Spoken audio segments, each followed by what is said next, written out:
ओम गम गणपतये नमः। श्री सत्यनारायण कथा प्रथम अध्याय।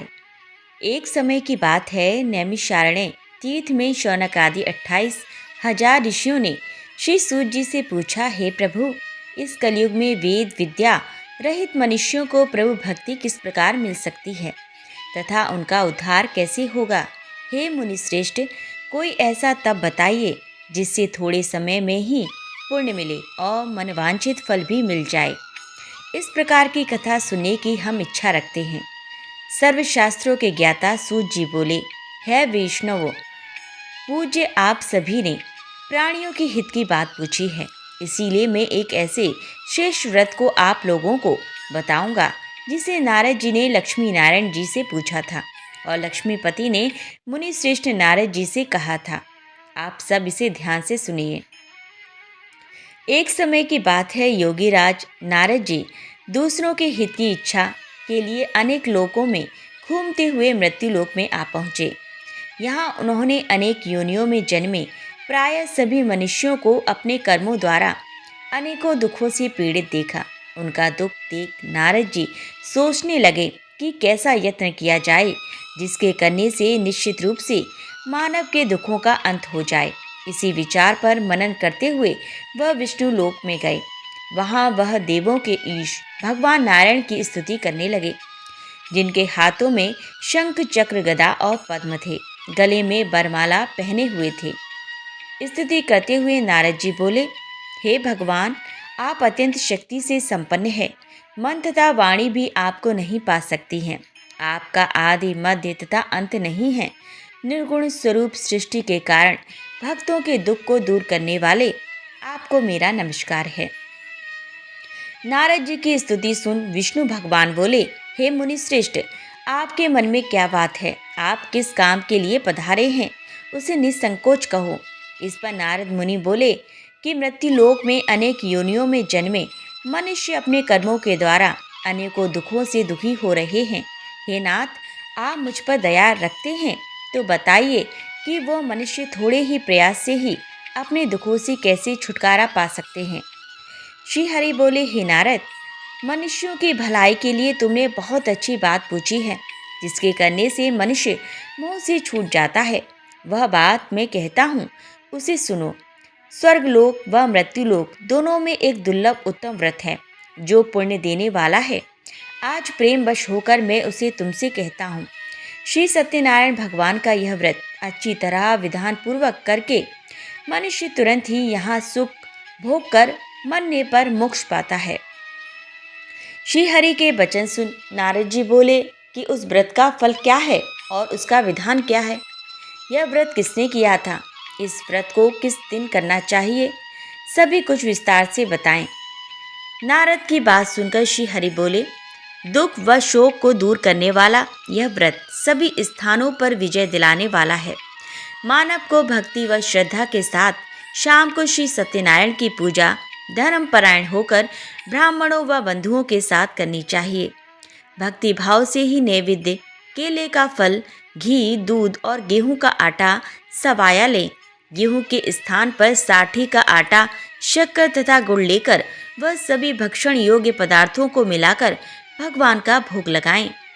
ब्राह्मणों सहित बंधु बांधवों को भी भोजन कराएं। उसके बाद स्वयं भोजन करें। भजन कीर्तन के साथ भगवान की भक्ति में लीन हो जाएं। इस तरह से सत्यनारायण भगवान का यह व्रत करने पर मनुष्य की सारी इच्छाएं निश्चित रूप से पूरी होती हैं। इस कलिकाल का अर्थात कलयुग में मृत्युलोक में मोक्ष का यही एक सरल उपाय बताया गया है। इति श्री सत्यनारायण व्रत कथा का प्रथम अध्याय संपूर्ण हुआ। ओम गम गणपतये नमः। श्री सत्यनारायण कथा द्वितीय अध्याय। सूत जी बोले, हे ऋषियों, जिसने पहले समय में इस व्रत को किया था उसका इतिहास कहता हूँ, ध्यान से सुनो। सुंदर काशीपुरी नगरी में एक अत्यंत निर्धन ब्राह्मण रहता था। भूख प्यास से परेशान वह धरती पर घूमता रहता था। ब्राह्मणों से प्रेम करने वाले भगवान ने एक दिन ब्राह्मण का वेश धारण कर उसके पास जाकर पूछा, हे विप्र, नित्य दुखी होकर तुम पृथ्वी पर क्यों घूमते हो? दीन ब्राह्मण बोला, मैं निर्धन ब्राह्मण हूँ, भिक्षा के लिए धरती पर घूमता हूँ। हे भगवान, यदि आप इसका कोई उपाय जानते हो तो बताइए। वृद्ध ब्राह्मण कहता है कि सत्यनारायण भगवान मनोवांछित फल देने वाले हैं, इसीलिए तुम उनका पूजन करो। इसे करने से मनुष्य सभी दुखों से मुक्त हो जाता है। वृद्ध ब्राह्मण बनकर आए सत्यनारायण भगवान उस निर्धन ब्राह्मण को व्रत का सारा विधान बताकर अंतर ध्यान हो गए। ब्राह्मण मन ही मन सोचने लगा कि जिस व्रत को वृद्ध ब्राह्मण करने को कह गया है, मैं उसे जरूर करूँगा। यह निश्चय करने के बाद उसे रात में नींद नहीं आई। वह सवेरे उठकर सत्यनारायण भगवान के व्रत का निश्चय कर भिक्षा के लिए चला गया। उस दिन निर्धन ब्राह्मण को भिक्षा में बहुत धन मिला, जिससे उसने बंधु बांधवों के साथ मिलकर श्री सत्यनारायण भगवान का व्रत संपन्न किया। भगवान सत्यनारायण का व्रत संपन्न करने के बाद वह निर्धन ब्राह्मण सभी दुखों से छूट गया और अनेक प्रकार की संपत्तियों से युक्त हो गया। उसी समय से यह ब्राह्मण हर माह इस व्रत को करने लगा। इस तरह से सत्यनारायण भगवान के व्रत को जो मनुष्य करेगा वह सभी प्रकार के पापों से छूटकर मोक्ष को प्राप्त होगा। जो मनुष्य इस व्रत को करेगा वह भी सभी दुखों से मुक्त हो जाएगा। सूत जी बोले कि इस तरह से नारद जी ने नारायण जी का कहा हुआ श्री सत्यनारायण व्रत को मैंने तुमसे कहा। हे विप्रो, मैं अब और क्या कहूँ। ऋषि बोले, हे मुनिवर, संसार में उस विप्र से सुनकर और किस किसने इस व्रत को किया, हम सब इस बात को सुनना चाहते हैं। इसके लिए हमारे मन में श्रद्धा का भाव है। सूत जी बोले, हे मुनियों, जिसने इस व्रत को किया है वह सब सुनो। एक समय वही विप्र धन व ऐश्वर्य के अनुसार अपने बंधु बांधवों के साथ इस व्रत को करने को तैयार हुआ। उसी समय एक लकड़ी बेचने वाला बूढ़ा आदमी आया और लकड़ियां बाहर रखकर अंदर ब्राह्मण के घर में गया। प्यास से दुखी वह लकड़हारा उनको व्रत करते देख विप्र को नमस्कार कर पूछने लगा कि आप ये क्या कह रहे हैं तथा इसे करने से क्या फल मिलेगा, कृपया मुझे भी बताएं। ब्राह्मण ने कहा कि सब मनोकामनाओं को पूरा करने वाला यह सत्यनारायण भगवान का व्रत है। इनकी कृपा से ही मेरे घर में धन धान्य आदि की वृद्धि हुई है। विप्र से सत्यनारायण व्रत के बारे में जानकर लकड़हारा बहुत प्रसन्न हुआ। चरणा अमृत लेकर वह प्रसाद खाने के बाद वह अपने घर गया। लकड़हारे ने अपने मन में संकल्प किया कि आज लकड़ी बेचने से जो धन मिलेगा उसी से श्री सत्यनारायण भगवान का उत्तम व्रत करूंगा। मन में इस विचार को ले बूढ़ा आदमी सिर पर लकड़ियां रख उस नगर में बेचने गया जहां धनी लोग ज्यादा रहते थे। उस नगर में उसे अपनी लकड़ियों का दाम पहले से 4 गुना अधिक मिलता है। बूढ़ा प्रसन्नता के साथ दाम लेकर केले, शक्कर, घी, दूध, दही और गेहूं का आटा ले और सत्यनारायण भगवान के व्रत की अन्य सामग्रियां लेकर अपने घर गया। वहां उसने अपने बंधु बांधवों को बुलाकर विधि विधान से श्री सत्यनारायण भगवान का पूजन और व्रत किया। इस व्रत के प्रभाव से वह बूढ़ा लकड़हारा धन पुत्र आदि से युक्त होकर संसार के समस्त सुख भोग कर अंतकाल में वैकुंठ धाम चला गया। इति श्री सत्यनारायण व्रत कथा का 2य अध्याय संपूर्ण हुआ। ओम गम गणपतये नमः। श्री सत्यनारायण कथा 3य अध्याय। सूत जी बोले, हे श्रेष्ठ मुनियों, अब आगे की कथा कहता हूँ। पहले समय में उल्कामुख नाम का एक बुद्धिमान राजा था। वह सत्यवक्ता और जितेंद्रिय था। प्रतिदिन देव स्थानों पर जाता और निर्धनों को धन देकर उनके कष्ट दूर करता था। उसकी पत्नी कमल के समान मुख वाली तथा सती साध्वी थी।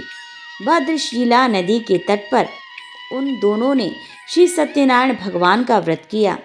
उसी समय साधु नाम का एक वैश्य आया। उसके पास व्यापार करने के लिए बहुत सा धन भी था।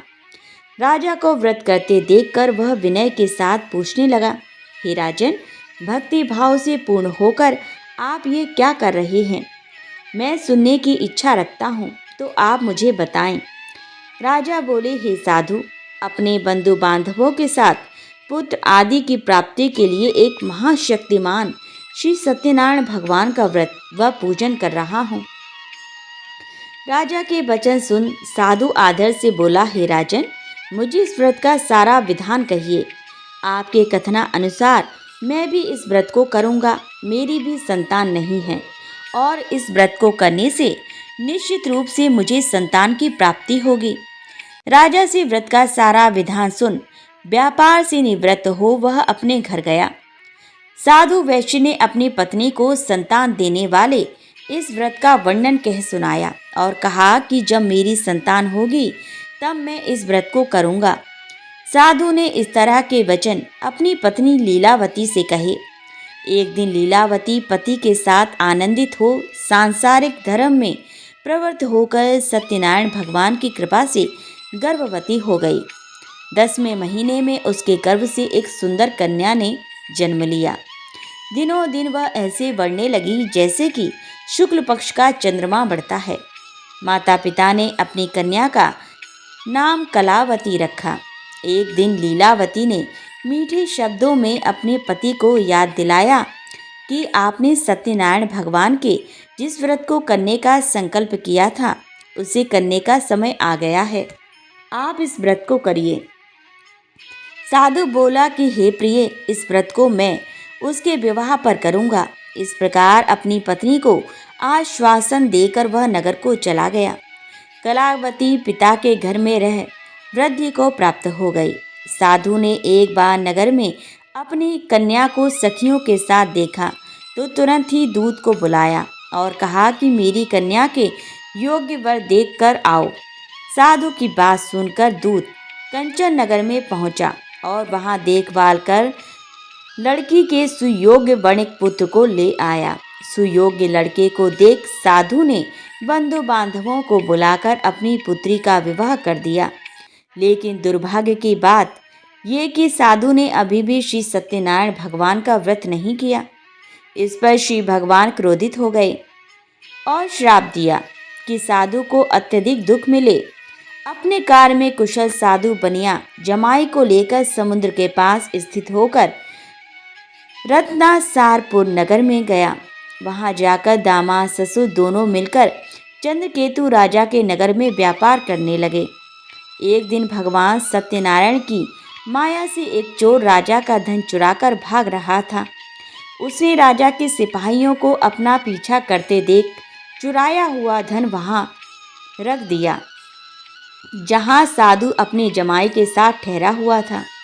राजा के सिपाहियों ने साधु वैश्य के पास राजा का धन पड़ा देखा तो वह ससुर जमाई दोनों को बांधकर प्रसन्नता से राजा के पास ले गए और कहा कि उन दोनों चोरों हम पकड़ लाए हैं, आप आगे की कार्यवाही की आज्ञा दें। राजा की आज्ञा से उन दोनों को कठिन कारावास में डाल दिया गया और उनका सारा धन भी उनसे छीन लिया गया। श्री सत्यनारायण भगवान से श्राप से साधु की पत्नी भी बहुत दुखी हुई। घर में जो धन रखा था उसे चोर चुरा ले गए। शारीरिक तथा मानसिक पीड़ा व भूख प्यास से अति दुखी हो अन्न की चिंता में कलावती के ब्राह्मण के घर गई। वहां उसने श्री सत्यनारायण भगवान का व्रत होते देखा। फिर कथा भी सुनी। वह प्रसाद ग्रहण कर वह रात को घर वापस आई। माता के कलावती से पूछा कि हे पुत्री, अब तक तुम कहाँ थी? तेरे मन में क्या है? कलावती ने अपनी माता से कहा, हे माता, मैंने एक ब्राह्मण के घर में श्री सत्यनारायण भगवान का व्रत देखा है। कन्या के वचन सुन लीलावती भगवान के पूजन की तैयारी करने लगी। लीलावती ने परिवार व बांधवों सहित सत्यनारायण भगवान का पूजन किया और उनसे वर मांगा कि मेरे पति तथा जमाई शीघ्र घर आ जाएं। साथ ही यह भी प्रार्थना की कि हम सब का अपराध क्षमा करें। श्री सत्यनारायण भगवान इस व्रत से संतुष्ट हो गए और राजा चंद्रकेतु को सपने में दर्शन दे कहा, हे राजन, तुम उन दोनों वैश्यों को छोड़ दो और तुमने उनका जो धन लिया है उसे वापस कर दो। अगर ऐसा नहीं किया तो मैं तुम्हारा धन, राज्य व संतान सभी को नष्ट कर दूंगा। राजा को यह सब कहकर वह अंतर ध्यान हो गए। प्रातःकाल सभा में राजा ने अपना सपना सुनाया। फिर बोले कि बणिक पुत्रों को कैद से मुक्त कर सभा में लाओ। दोनों ने आते ही राजा को प्रणाम किया। राजा मीठी बाड़ी में बोला, हे महानुभावों, भाग्यवश ऐसा कठिन दुख तुम्हें प्राप्त हुआ है, लेकिन अब तुम्हें कोई भय नहीं है। ऐसा कह राजा ने उन दोनों को नए वस्त्र आभूषण भी पहनाए और जितना धन उनका लिया था उससे दुगना धन वापस कर दिया। दोनों वैश्य अपने घर को चले गए। इति श्री सत्यनारायण व्रत कथा का तृतीय अध्याय संपूर्ण हुआ। ओम गम गणपतये नमः। श्री सत्यनारायण कथा चतुर्थ अध्याय। सूत जी बोले, वैश्य ने मंगलाचार कर अपनी यात्रा आरंभ की और अपने नगर की ओर चल दिए। उनके थोड़ी दूर जाने पर एक दंडी वेशधारी श्री सत्यनारायण ने उनसे पूछा, हे साधु, तेरी नाव में क्या है? अभिवाणी बणिक हंसता हुआ बोला, हे दंडी, आप क्यों पूछते हो? क्या धन लेने की इच्छा है? मेरी नाव में तो बेल व पत्ते भरे हुए हैं। वैश्य के कठोर वचन सुन भगवान बोले, तुम्हारा वचन सत्य हो। दंडी ऐसे वचन कह वहां से दूर चले गए। कुछ दूर जाकर समुद्र के किनारे बैठ गए। दंडी के जाने के बाद साधु वैश्य ने नित्य क्रिया के पश्चात नाव को ऊंची उठते देखकर अचंभा माना और नाव में बेल पत्ते आदि देख वह मूर्छित हो जमीन पर गिर पड़ा। मूर्छा खुलने पर वह अत्यंत शोक में डूब गया तथा उसका दामाद बोला कि आप शोक न मनाएं, यह दंडी का शाप है, इसीलिए हमें उनकी शरण में जाना चाहिए, तभी हमारी मनोकामना पूरी होगी।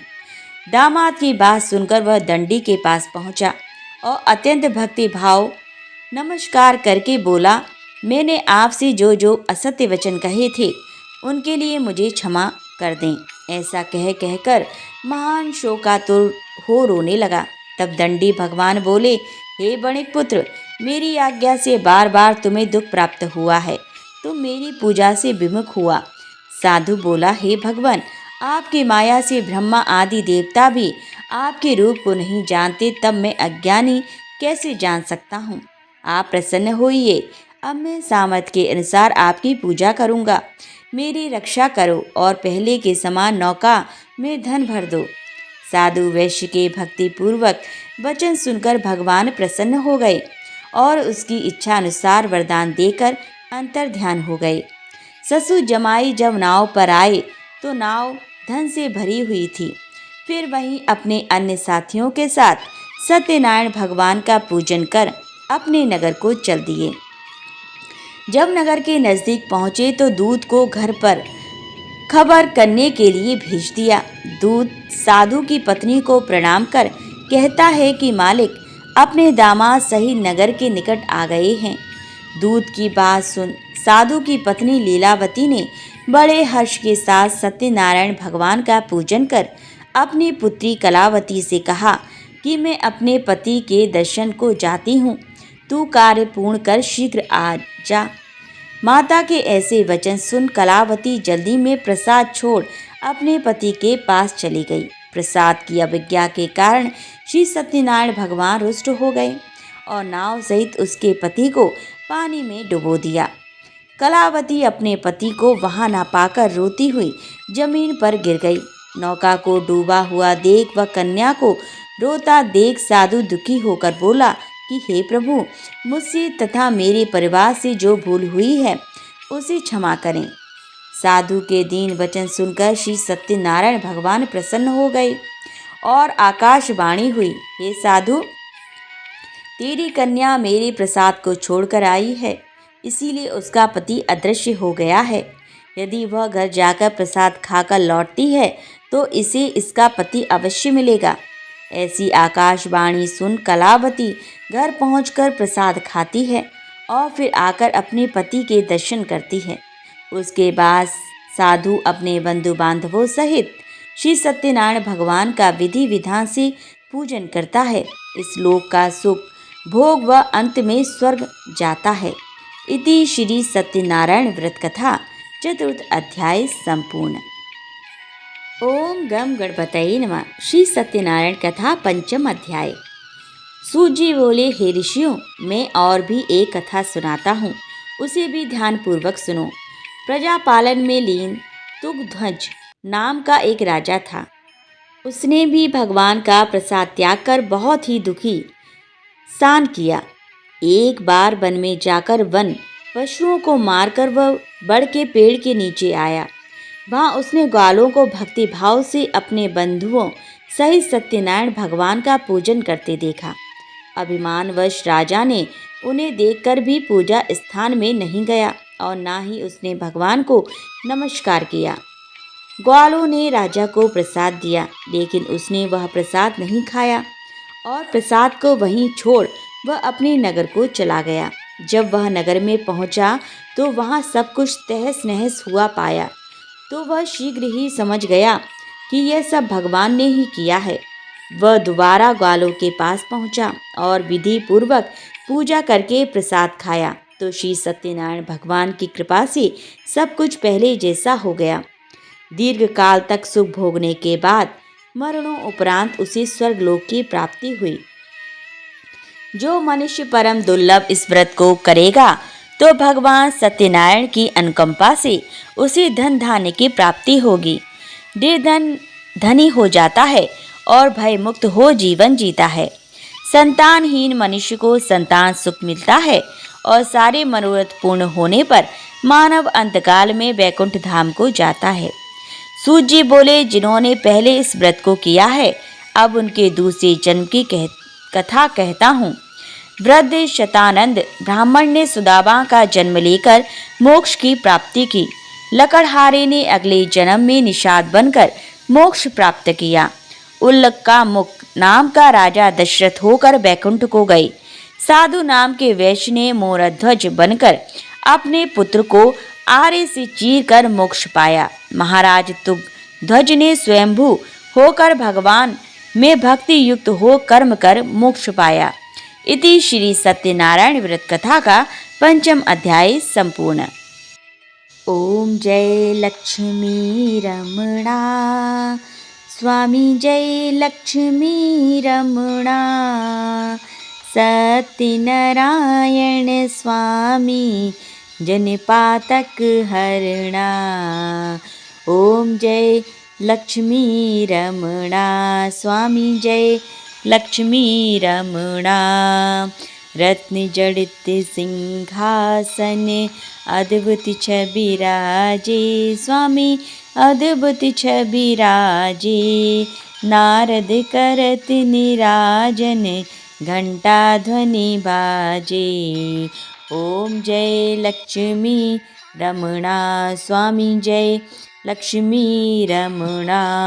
प्रकट भये कलि कारण तुझको दरस दियो स्वामी, तुझको दरस दियो। बूढ़ा ब्राह्मण बन कर कंचन महल कियो। ओम जय लक्ष्मी रमणा स्वामी, जय लक्ष्मी रमणा। दुर्बल भील कठारो जिन पर कृपा करी स्वामी, जिन पर कृपा करी। चंद्रचूर्ण एक राजा तिनकी विपत्ति हरी। ओम जय लक्ष्मी रमणा स्वामी, जय लक्ष्मी रमणा। वैश्य मनोरथ पायो श्रद्धा तज दीनी स्वामी, श्रद्धा तज दीनी। सो फल भोग्य प्रभु जी फिर स्तुति कीनी। ओम जय लक्ष्मी रमणा स्वामी, जय लक्ष्मी रमणा। भाव भक्ति के कारण चिन चिन रूप धरयो स्वामी, चिन चिन रूप धरयो। श्रद्धा धारण कीने तिनको काज सरयो। ओम जय लक्ष्मी रमणा स्वामी, जय लक्ष्मी रमणा। ग्वाल बाल संग राजा, बन में भक्ति करी स्वामी, बन में भक्ति करी। मन वांछित फल दीनो, दीन दयाल हरि। ओम जय लक्ष्मी रमणा स्वामी, जय लक्ष्मी रमणा। चढ़त प्रसाद सवायो, कदली फल मेवा स्वामी, कदली फल मेवा। धूप दीप तुलसी से, राजी सत्य देवा। ओम जय लक्ष्मी रमणा स्वामी, जय लक्ष्मी रमणा। श्री सत्यनारायण जी की आरती। जो कोई नर गावे स्वामी, जो कोई नर गावे, रिद्धि सिद्धि सुख संपत्ति सहज रूप पावे। ओम जय लक्ष्मी रमणा स्वामी, जय लक्ष्मी रमणा। सत्यनारायण स्वामी जनपातक हरणा। ओम जय लक्ष्मी रमणा।